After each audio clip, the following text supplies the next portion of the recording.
बाबा सिर्फ इतना ही मांगे कि तू हमेशा मेरे साथ रहना, मुझे रास्ता दिखाना, इधर उधर की चीजें ना मांगे।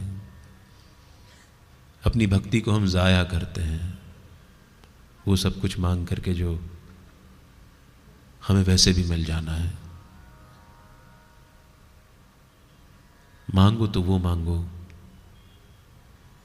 जो तुम्हें लगता है कि तुम्हारी किस्मत में नहीं है। साईं की कृपा से तुम्हें वो भी मिल जाएगा जो तुम्हारी किस्मत में नहीं है। साईं हमेशा वो दे देगा तुम्हें। भिखारी क्यों बनते हो? वो जो मंदिर के बाहर भीख मांगता है और तुम मंदिर के अंदर भीख मांगते हो, क्या फर्क है दोनों में?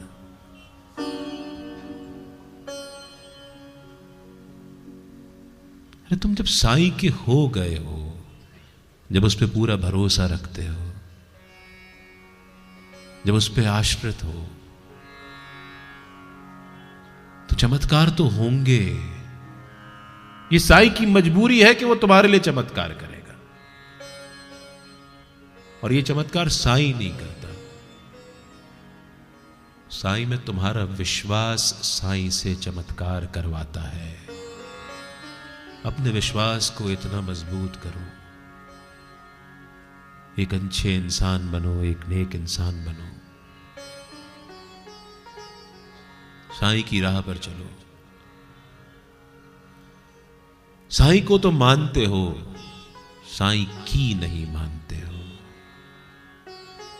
साईं से तो मांगते हो, लेकिन साईं को नहीं मांगते हो। बहुत फर्क है, बहुत फर्क है। मांग कर तो देखो क्या क्या मिल जाएगा। जो सोचा नहीं होगा वो मिल जाएगा। साईं के सामने जाके यूं हाथ फैलाते हो ना, अगली बार कहना बाबा इतनी कृपा कर देना कि मेरा हाथ यूं ना रहे, यूं रहे।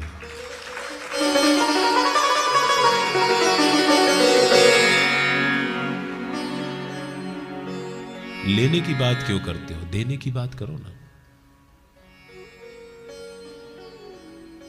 और जितना दोगे उतना आएगा। साईं ने तो यह कहा है कि तो मेरी मजबूरी है। कोई भक्त अगर मेरे नाम पे एक खर्च करता है तो उसको 100 गुना वापस करना मेरी मजबूरी है। मैं तो वापस करता हूं, तुम लोग मांगते रहते हो। देना तो शुरू कर। कैसे करना है, क्या करना है, किसकी तकलीफ दूर करनी है, किसको अन्न खिलाना है, किसकी मरहम पट्टी करानी है, किसकी दवा में इलाज में पैसे खर्च करने हैं, किसके साथ प्यार से पेश आना है, किसके साथ किसको माफ कर देना है। कहां करते हैं? हमें दिन भर राजनीति करने से फुर्सत नहीं मिलती। देख, मैं तुझको बता रहा हूं तो किसी और को मत बताना। अरे जब तुम अपने पेट में अपनी बात नहीं रख सकते हो, ये कैसे उम्मीद करते हो कि सामने वाला तुम्हारी बात अपने पेट में रख लेगा? लेकिन है, हम लोग ऐसे ही हैं। हम लोग सब ऐसे ही हैं। हम हमारे दोस्त की तरह है जो ब्रह्म ज्ञान लेने बाबा के पास गया था। वो जो होते ना हम लोग, जैसे पुराने ज़माने में, आज भी दिल्ली वगैरह के स्टेशन पे तो मैं देखता हूँ मीटर से ऑटो रिक्शा वाले नहीं चलते हैं। पहले तय कर लेते हैं कि हम तो इतने पैसे लेंगे भैया इस जगह जाने के। उस ज़माने में कोपर गांव में ऐसे ही तांगे वाले होते थे कि उनको समय का कोई लेना देना नहीं था। हम तो भैया जाएंगे बाबा का, शिरडी जाएंगे, तुमको जल्दी जो लेना है लेकर के वापस आ जाना। आ जाते। एक हमारे मित्र गए, उनका नाम नहीं दिया हुआ है सच्चरित्र में। वो बाबा के पास ब्रह्म ज्ञान लेने गए। कोपर गांव के स्टेशन पे उतरे, तांगे वाले से मोल भाव किया कि यार देख, मुझे ब्रह्म ज्ञान लेना है, मैं बाबा के दर्शन करके वापस आने वालों में से नहीं हूं, मुझे ब्रह्म ज्ञान लेना है। ब्रह्म ज्ञान यानी दुनिया का अल्टीमेट नॉलेज, सबसे बड़ा।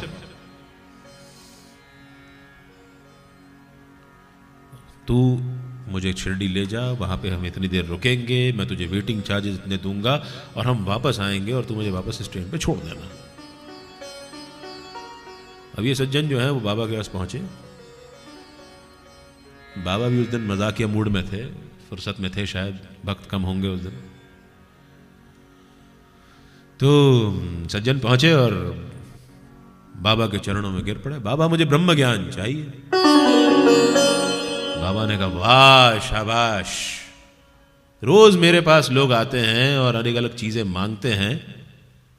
कोई बच्चा मांगता है, कोई शादी मांगता है, कोई संपत्ति मांगता है, कोई धन दौलत मांगता है, कोई मुकदमे में जीत मांगता है। तू तो ऐसा पहला आया है जो ब्रह्म ज्ञान मांग रहा है। तो ब्रह्म ज्ञान देता हूं तुझे, बैठ तो थोड़ी देर। अरे माधव इधर आ जरा। माधव फासले बाबा का सेवक हुआ करता था। जा जरा नंदू मारवाड़ी के घर जा और 5 रुपए तो ले आ उस बालक। बाबा को पता होगा ही नेचुरली, उनको त्रिकाल ज्ञाता थे, उनको सारी बातें पता थी कि नंदू मारवाड़ी घर पे नहीं है। वो बच्चा गया, वापस आके कहता बाबा उसके घर तो ताला लगा है। बाबा ने कहा अच्छा श्यामा के पास जा ले आ। अब बाबा को पता कि श्यामा को ना मैं देता हूं ना श्यामा मुझे देता। बच्चा गया, वहां से वापस आ गया। इस तरह बाबा ने अलग अलग जगह उसको भेजना शुरू किया। अंत में तो यह बच्चा गायब हो गया। ये पागल फकीर है, ये तो कहीं भी बेचता रहेगा, मैं क्या करूंगा इसको। इधर हमारे वो जो मित्र हैं उनका बीपी बढ़ रहा था। जब तो वेटिंग पीरियड से ज्यादा लंबा काम हो गया, अब तो वेटिंग चार्जेस ज्यादा देने पड़ेंगे। तांगे वाले को ब्रह्म ज्ञान मिला नहीं है अभी तक। बैठे हैं, चल रहा है काम, मजे चल रहे हैं। बाबा इधर उधर की बातें कर रहे हैं। उनकी तो आदत थी बाबा की किस्से कहानियां बहुत सुनाते थे सबको। तो इस बीच में बाबा ने एक बड़ा मजेदार किस्सा सुनाया कि मैं जब छोटा था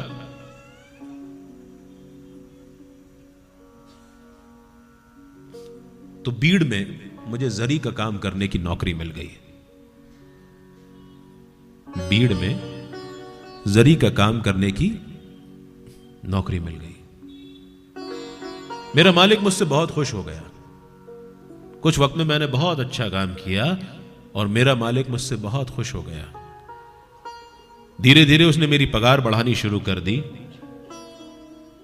मेरे सबसे पुराने साथी को 50 रुपए मिलते,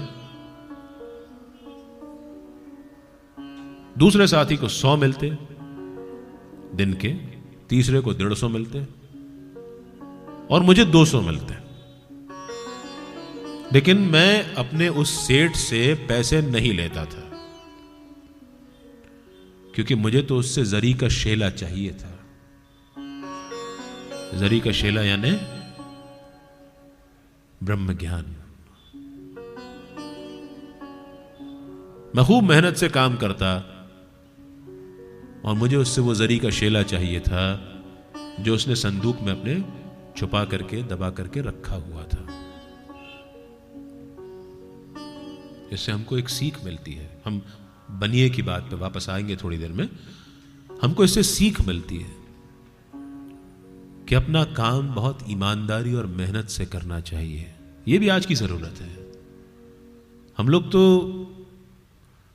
काम करते ही नहीं है आजकल। हमारे मातहत जो हैं, हमारे साथ वाले, और हम खुद भी बहुत कामचोर हो गए आजकल।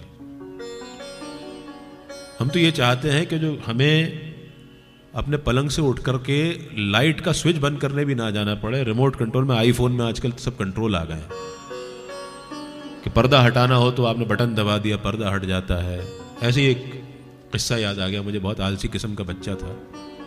उससे पिताजी ने उससे कहा कि बेटा देख, तू बड़ा होगा ना तो मैं तेरे लिए ऐसा काम कर दूंगा कि तू बटन दबाएगा तो तेरे लिए पानी आ जाएगा, तू बटन दबाएगा तो तेरे लिए खाना आ जाएगा, तू बटन दबाएगा तो तेरा शावर चालू हो जाएगा, बात हो जाएगी तेरी, तू बटन दबाएगा तो लाइटें जल जाएंगी, बटन दबाएगा तो गाड़ी का शटर खुल जाएगा, गाड़ी बाहर आ जाएगी। ये सब बातें हो गई। तो वो आलसी बच्चा आखिर में बाप से कहता है, पापा लेकिन ये तो बताओ बटन दबाएगा कौन?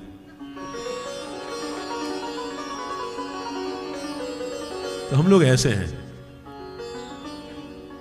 कि जितना मिलता जाता है उतने आलसी होते जाते हैं, मेहनत थोड़ी सी कम करना चाहते हैं। आजकल तो मोबाइल फ़ोनों का इतना इस्तेमाल हो गया है, सबने CUG ले रखा है, कॉमन यूज़र ग्रुप, और नीचे के फ्लोर पर अगर माता हो और बच्चा ऊपर हो तो नीचे से मम्मी फ़ोन करती है, बेटा ज़रा सुनना मेरी बात, ऐसा ऐसा है। एक मंजिल चढ़कर के ऊपर नहीं जाते, ये हाल है। तो बाबा की ये जो सीख है, इससे बड़ी छोटी सी जो कहानी सुनाई उन्होंने, उससे बड़ी सीख मिलती है कि जो जितनी ज्यादा मेहनत करेगा वो उतना ज्यादा पाएगा। तो आप जितनी ज्यादा मेहनत करेंगे उतना आपको मिलेगा, लेकिन लेना क्या है वो आप पे निर्भर करता है। मेहनत से तुम काम करो, पूजा उसकी करो। मेहनत से काम तुम करो, पूजा उसकी करो। मेहनत से काम तुम करो, पूजा उसकी करो। मेहनत से काम तुम करो, पूजा उसकी करो। जीवन को तुम सवार लो, हो गया भजन। जीवन को तुम सवार लो, हो गया भजन। आदत बुरी सुधार लो, हो गया भजन। मन की तरंग साध लो, हो गया भजन। अब आ जाते हम हमारे उस मित्र की बात पे जो ब्रह्म ज्ञान लेने आए थे। बाबा आपने मेरा इतना समय खराब कर दिया, ब्रह्म ज्ञान दिया नहीं है, आपको देना है, जल्दी तो मुझे जाना है। बाबा ने कहा, सुन, मुझे 5 रुपए की जरूरत थी, तेरी जेब में उसके 50 गुना पड़े हुए हैं। जब तू मुझे वो 5 रुपए नहीं दे पाया तो तू ब्रह्म ज्ञान क्या हासिल करेगा यार।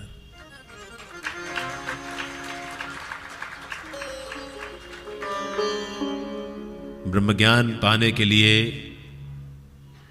5 इंद्रियां, 5 प्राण, 5 प्राण यानी अपानाय स्वाहा, व्यानाय स्वाहा, उदानाय स्वाहा, समानाय स्वाहा। ये 5 अलग अलग प्राण होते हैं। इनके बारे में अगर हम विस्तृत चर्चा करेंगे तो बड़ी लंबी कहानी हो जाएगी।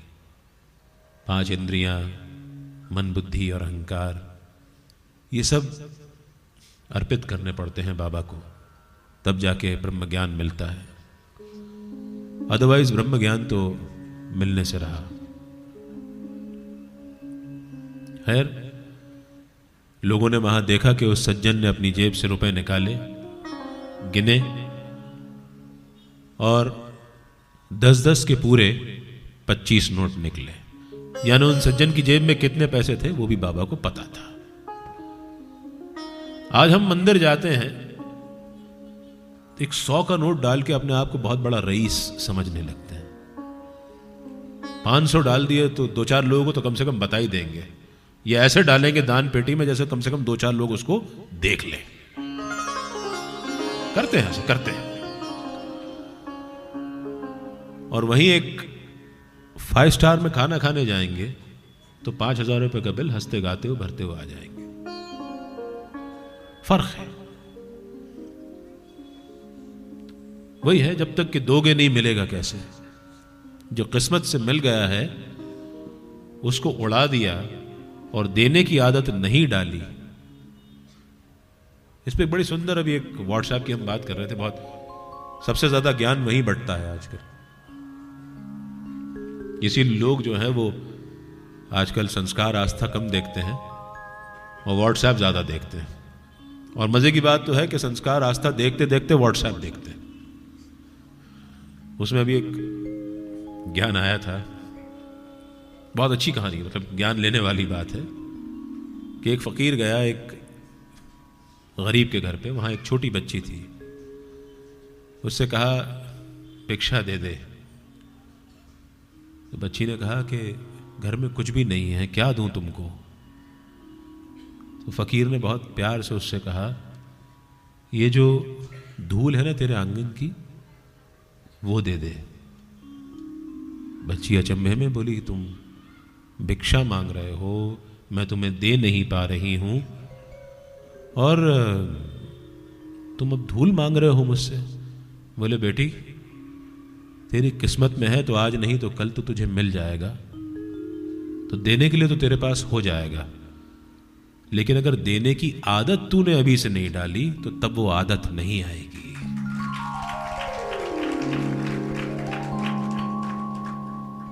तो देने की आदत रखो, कम दो ज्यादा दो, दो जरूर, देना चाहिए। तो एक यही भजन जो हम इतनी देर से गा रहे हैं, वही भजन अपने वो वाले जो फ्रेंड हैं कोपरगांव से, जो तांगा लेके आए थे ब्रह्म ज्ञान लेने, उनके लिए भी गा देते हैं छोटा सा एक 4 लाइन है, फिर अपनी वाली। ये महल और ये मढ़िया तेरे साथ न जाएगी, ये महल और ये मढ़िया तेरे साथ न जाएगी, ये महल और ये मढ़िया तेरे साथ न जाएगी, ये महल और ये मढ़िया तेरे साथ न जाएगी। सतगुरु की महिमा जान लो, हो गया भजन, सतगुरु की महिमा जान लो, हो गया भजन, मन की तरंग साध लो, हो गया भजन, मन की तरंग साध लो, हो गया भजन, हो गया भजन, हो गया भजन।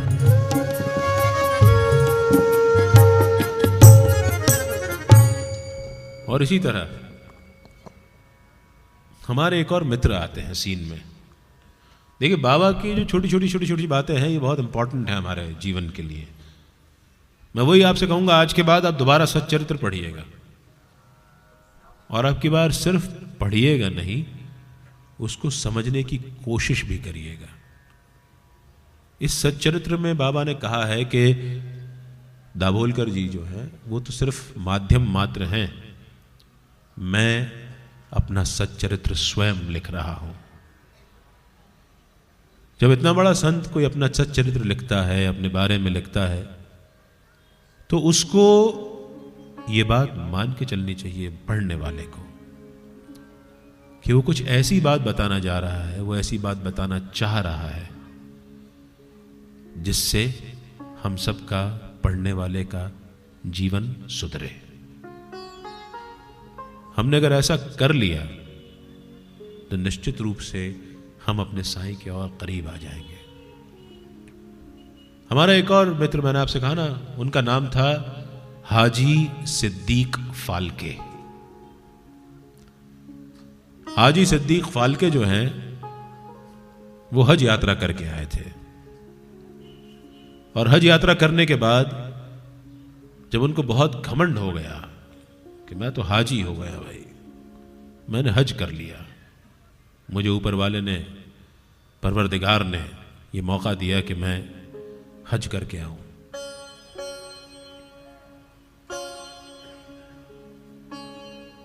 मस्जिद में आए, शिरडी पहुंचे बाबा के पास ये बताने के लिए कि मैं हज यात्रा करके आया हूं। बाबा ने वहीं उनका स्वागत कर दिया, मस्जिद की सीढ़ियां चढ़ने को हुए और बाबा ने वहीं से चिल्ला दिया, अरे हटाओ इस हाजी को, यहां पर इसको बहुत अभिमान हो गया अपनी हज यात्रा का, जा इसको बोलो मेरे पास टाइम नहीं है। अब हाजी साहब जो हैं वो तो हाजी, हज तो करा है लेकिन दिल से हज नहीं कर पाए थे। हज करा है लेकिन दिल से हज नहीं कर पाए थे। उन्होंने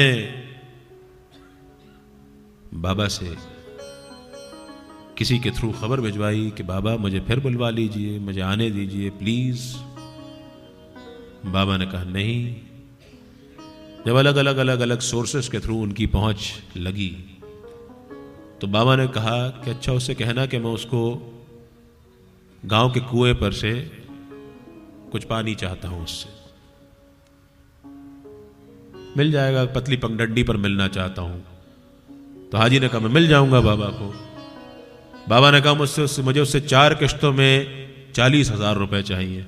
अब उस जमाने में 40,000 रुपए तो न जाने कितने करोड़ों के बराबर होते होंगे। 4 किश्तों में, वो भी क्यों? अब इसका कोई लॉजिक नहीं है, ये साईं बाबा की सब लीला है, आप इसका आनंद लीजिए, सिर्फ इतना है। उसका लॉजिक ढूंढने जाएंगे तो आपको लॉजिक नहीं मिलेगा। हाँ, उसका जो अंत है वहां तक पहुंचिए। 4 किश्तों में 40,000 रुपए तो मुझे मंजूर है, हाजी ने कह दिया।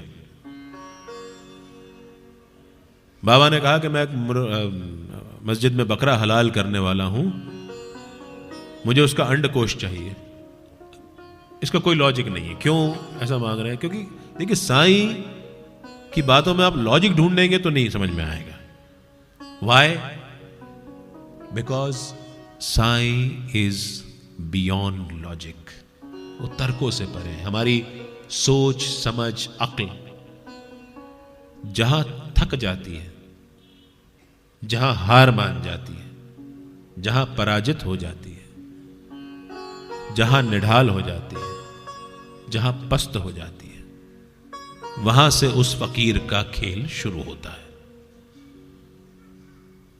हाजी साहब ने कहा कि मुझे यह भी मंजूर है। अब बाबा का पित्ता गया, दनाते हुए हाजी के पास गए, बोले तुझे हज यात्रा का बहुत घमंड हो गया, मैंने तुझसे पहले भी कहा था, सुधर जा। उसका घमंड दूर करना चाह रहे थे। हम लोगों को पता नहीं अपनी छोटी छोटी उपलब्धियों का कितना घमंड हो जाता है। छोटी छोटी उपलब्धियों को यहां पर तमगे की तरह लगाए हुए घूमते रहते हैं। 4 लोग और देखें और पूछे भाई क्या हुआ? अच्छा, आहा, क्या, वाह, क्या उपलब्धि है आपकी। साईं की कृपा से अगर बहुत सारा धन मिल जाता है और एक मर्सिडीज खरीदने का मौका मिल जाता है तो हम सबसे पहले अपनी आंखों पे रेबैन का चश्मा चढ़ा करके मर्सिडीज के कांच बंद करके पूरे शहर में घूमना चाहेंगे। लोग पूछेंगे अरे यार मर्सिडीज में घूम रहे हो, घमंड। कहीं पार्टी में जाएंगे तो बातचीत भले क्रिकेट की हो रही हो, इंडिया की खराब परफॉर्मेंस की, कि 309 रन बनाने के बाद भी इंडिया हार गई, लेकिन हम जाके वहां शुरू कर देंगे अरे देखा मैंने अभी कल ही बैलेंस शीट क्लोज करी है, आई एम अप बाय 38%। इस बार 38% ज्यादा मुनाफा होने की उम्मीद है मुझे।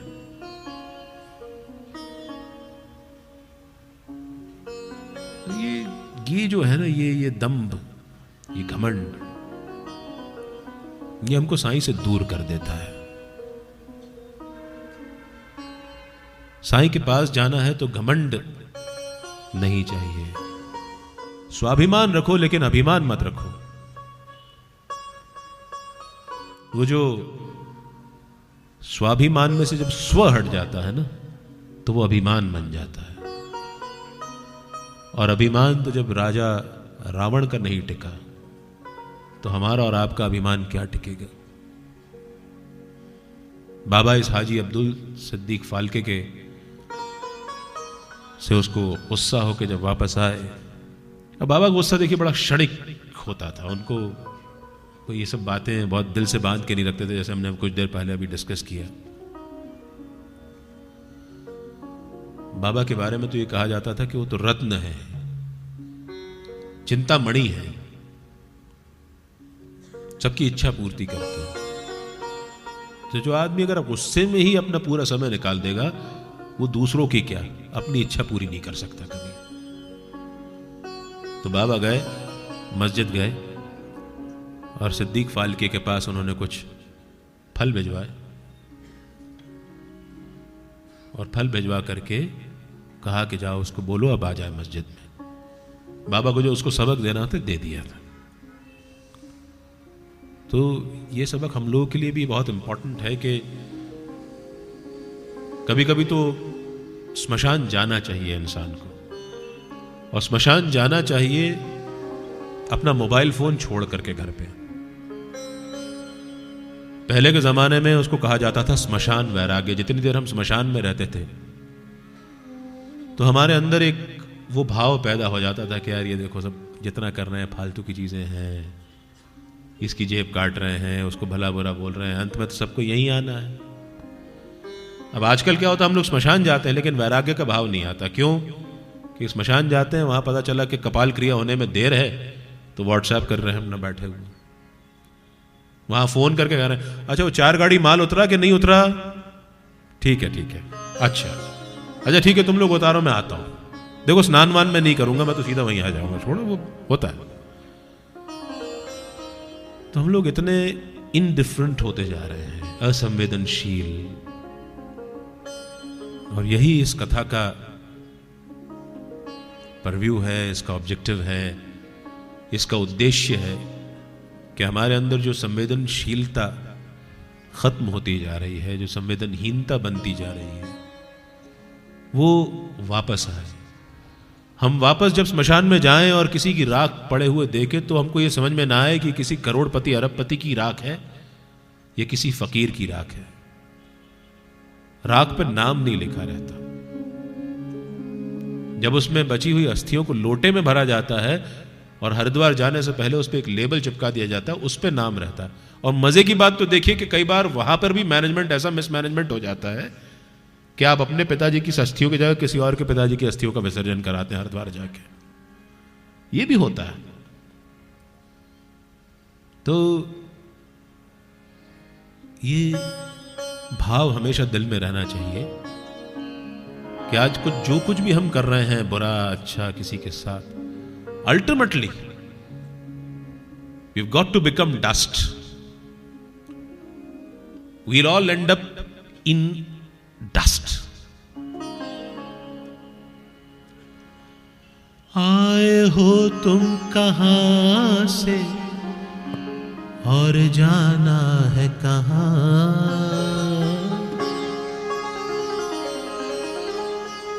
आए हो तुम कहां से और जाना है कहां, बस इतना ही तुम जान लो, हो गया भजन।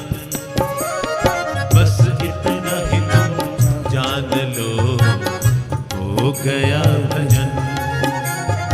आदत बुरी सुधार लो, हो गया भजन। मन की तरंग साध लो, हो गया भजन, हो गया भजन, हो गया भजन साईं, हो गया भजन, हो गया भजन साईं, हो गया भजन, हो गया भजन बाबा, हो गया भजन। वही जो भजन भजन भजन भजन भजन चल रहा था इतनी देर से, अब हम इस भजन के सिलसिले को यही खत्म करते हैं। आपने बहुत भज लिया आज। मेरे ख्याल में जीवन में इतनी बार भजन शब्द एक दिन में आपने कभी नहीं निकाला होगा।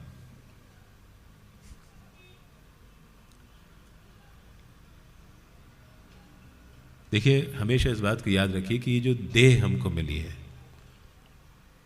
ये परमपिता परमात्मा की विशेष कृपा से हमको मिली है। बहुत ही कॉम्प्लिकेटेड है हमारी फिजियोनॉमी जो है ना, ये अगर हम एक बायोलॉजी के छात्र की नज़र से देखें तो हमारी बॉडी जो है बहुत ही कॉम्प्लिकेटेड है। इसमें न जाने कितने मीटर इंटेस्टाइन जो है वो यहाँ समाई रहती है। न जाने कितने लीटर्स ब्लड हमारा हार्ट एक दिन में पंप इन और पंप आउट कर देता है। लेकिन ये बॉडी तो जानवरों को भी मिली है, उनकी शायद हमारी जितनी हमसे ज्यादा कॉम्प्लिकेटेड बॉडी होगी। हम में और उनमें फर्क क्या है? हम में और उनमें फर्क क्या है? देखिए, दाभोलकर जी इस ग्रंथ में लिखते हैं कि 4 चीजें सारे लिविंग बीइंग्स यानी सभी जीवित प्राणियों में एक सी होती है। आहार, खाना, निद्रा, नींद। अब निद्रा भी आजकल बड़ी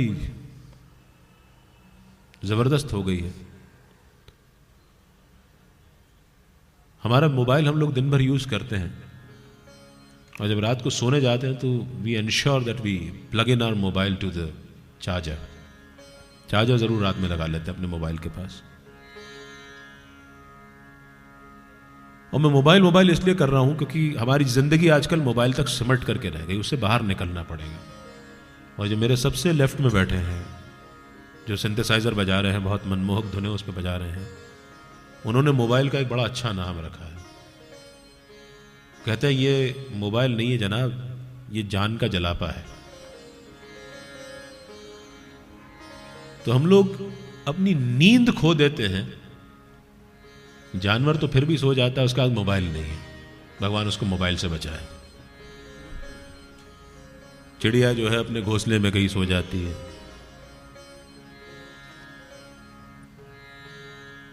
केचुआ, खरगोश, शेर सब सो जाते हैं। हम लोग निशाचर हो जाते हैं। लास्ट सीन स्टेटस, ये रात को आप कभी गलती से आप प्यास लगी हो, पानी पीने के लिए उठो और गलती से अपना मोबाइल चेक करो, देखा कि दूर कहीं किसी जगह पढ़ रहा है आपका बेटा, 2 बजे रात को ऑनलाइन है। आपको टेंशन वैसे ही हो जाती है कि अभी तक सोया नहीं है भाई, क्या बात है। तो जैसे हम लोग अपनी मोबाइल को चार्जर में लगाते हैं, वैसे नींद हमारी बॉडी के लिए वो चार्जर का काम करती है। दूसरे दिन की जद्दोजहद के लिए हमको चार्ज्ड अप कर देती है। नींद जरूरी है। 6 से 7 घंटे की नींद बहुत है, लेकिन हम लोग जो है वो कैसे सोते हैं? रात को 1, 2, 3 बजे सोएंगे और दूसरे दिन जो है वो सवेरे 9, 9:30, 10 बजे उठेंगे। मैं अभी एक ऐसी कथा में गया हुआ था, विद्वान एक सज्जन वहां बोल रहे थे, बोले अपने आप उठने वालों की जनरेशन तो अब खत्म होने जा रही है। बोले जितने लोग बाल सफेद हैं, शायद मेरी तरफ देख के बोल रहे होंगे वो, बोले जितने लोगों के बाल सफेद हैं, ये जब इस दुनिया में नहीं रहेंगे तो फिर वो जो जनरेशन बचेगी वो अपने आप उठने वालों की जनरेशन नहीं होगी, वो मोबाइल के जरिए ही उठेगी। अलार्म लगा दिया तो हम लोग उठ गए। तो ये सोइए, 6 से 7 घंटे की नींद लीजिए, तरोताज़ा हो जाइए, सवेरे सवेरे उठिए, रात को देर तक ना जगिए। और चौथी बात जो कही हिमाड पंत ने कि जो कॉमन है सभी लिविंग बीइंग्स में, वो है अपने वंश को आगे बढ़ाने की क्रिया। वो हम it's a part of our being. आहार, निद्रा, भय और अपने वंश को आगे बढ़ाने की क्रिया। लेकिन इन सारी चीजों के अलावा जो ह्यूमन बीइंग्स को, इंसान को दूसरों से अलग करती है, वो बात है ये जो बुद्धि आपको दी हुई है भगवान ने, जो विवेक दिया है भगवान ने आपको सोचने का, जो करुणा दी है। अगर आप में विवेक और करुणा शून्य हो जाएंगे, so you are only as good as your mobile phone. You are indifferent, you are a living dead person. जिए जनाब जिए। ये जिंदगी बार बार नहीं मिलने वाली, एक ही बार मिलेगी। ये जिंदगी का पूरा लुत्फ उठाइए, घूमिए फिरिए, परिवार वालों के साथ अच्छा समय बिताइए, उनके साथ अच्छी बात कीजिए, कुछ अच्छे मुद्दों पर बात कीजिए। अपने बच्चों को सिर्फ पैसा देकर के अपने कर्तव्यों की इतिश्री मत समझ लीजिए। उन बच्चों को आपका समय भी चाहिए, समय देना होगा। अपने लिए सब जीते हैं, थोड़ा उनके लिए भी जिए जो आप पे आश्रित हैं, आपकी तरफ निगाहें उठा करके देखते हैं। कभी कोई अक्सर आता है, मैं तो एजुकेशन से जुड़ा हुआ हूं,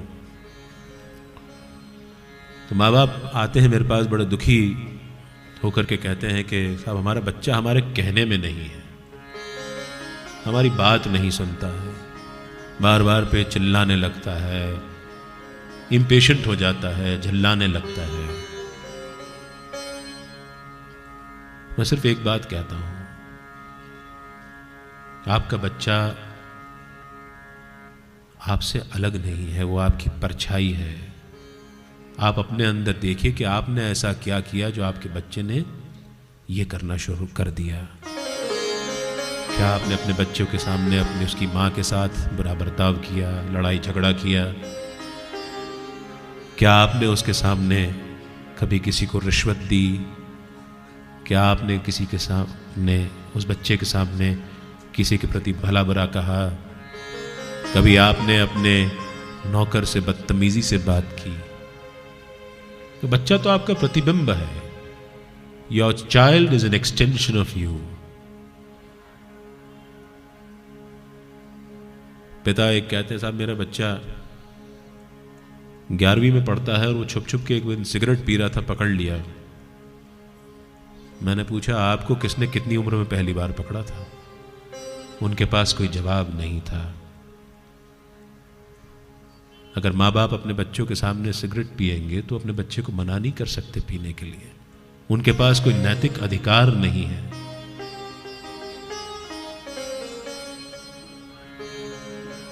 आपके बच्चे यदि आपको धंधे में बेईमानी करते हुए देखेंगे तो उस बेईमानी को आगे ही बढ़ाएंगे। आपने उनके सामने क्या आदर्श रखा है, वो बात जरूरी है समझने के लिए। ये कथा आपको मौका देती है कि आप अपने आप से बातचीत कर सकें,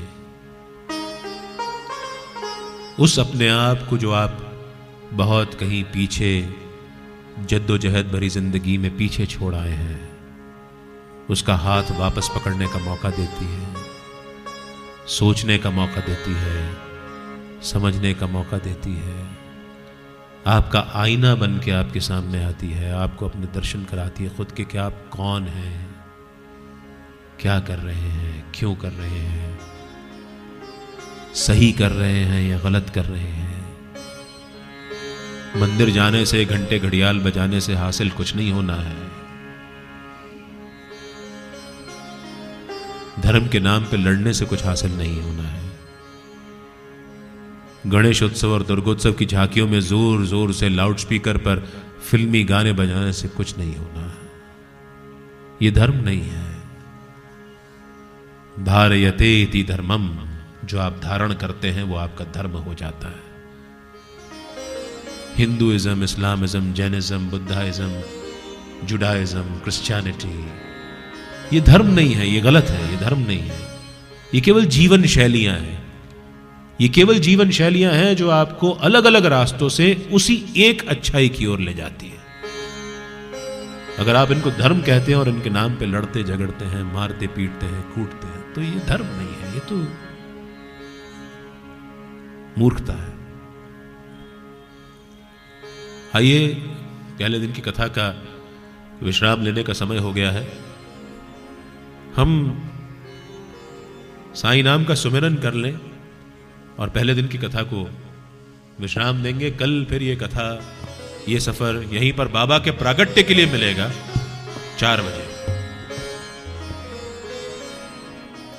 सोचिएगा कि किस कारण इस जग में आया, इतना भी तू सोच ना पाया।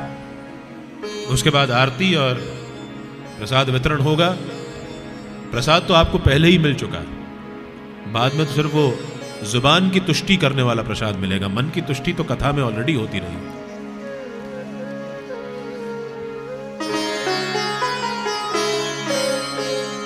किस कारण इस जग में आया, इतना भी तू सोच न पाया। माटी की है तेरी काया, माटी की है तेरी काया। तू माटी को कंचन कर ले, तू माटी को कंचन कर ले। साईं नाम का सुमिरन कर ले, साईं नाम का सुमिरन कर ले। उजला मन का दर्पण कर ले, उजला मन का दर्पण कर ले। साईं नाम का सुमिरन कर ले, साईं नाम का सुमिरन कर ले।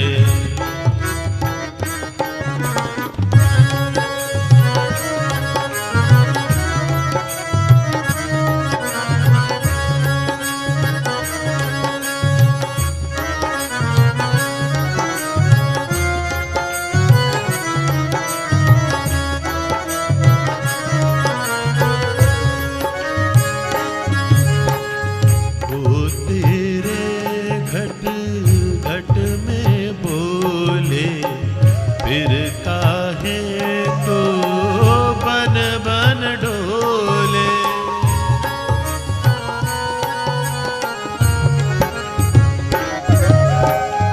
ओ तेरे घट घट में बोले, फिर काहे तो बन बन डोले।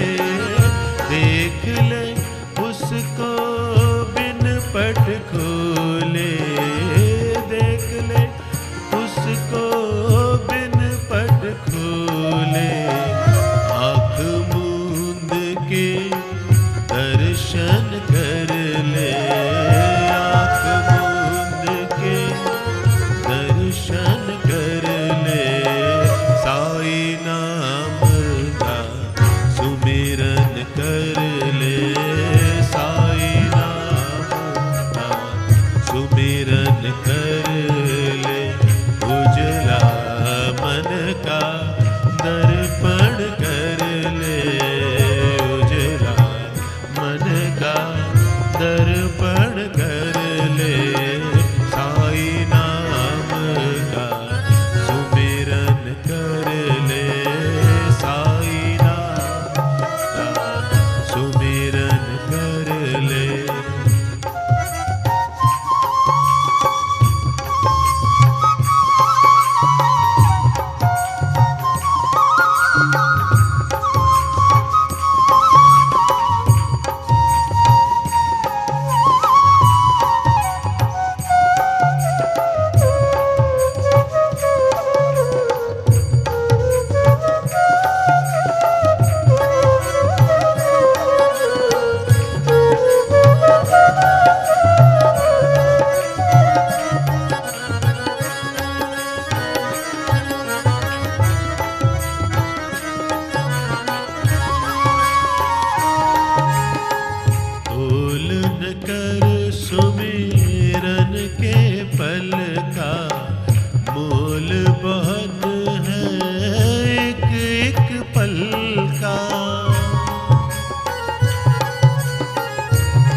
मन का दर्पण कर ले उजला, मन का दर्पण कर ले, साई नाम का सुमिरन कर ले, साई नाम का सुमिरन कर ले।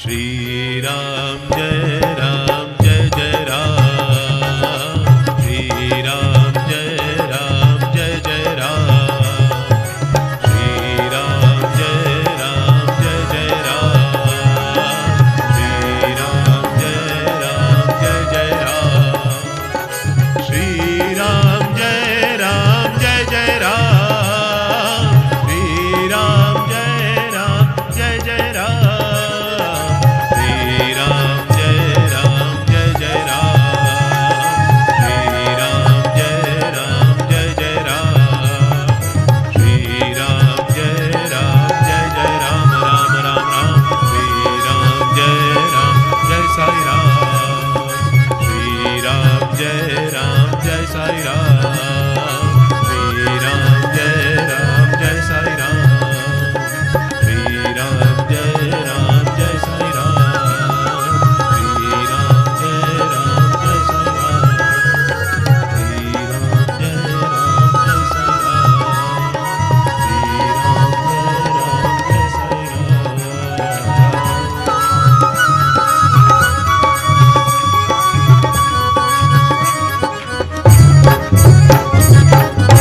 साई नाम का सुमिरन कर ले, साई नाम का सुमिरन कर ले। साईनाथ महाराज की जय। कल ये यात्रा फिर दोपहर 4 बजे यहीं पर शुरू होगी। तब तक के लिए बाबा भली कर रहे हैं।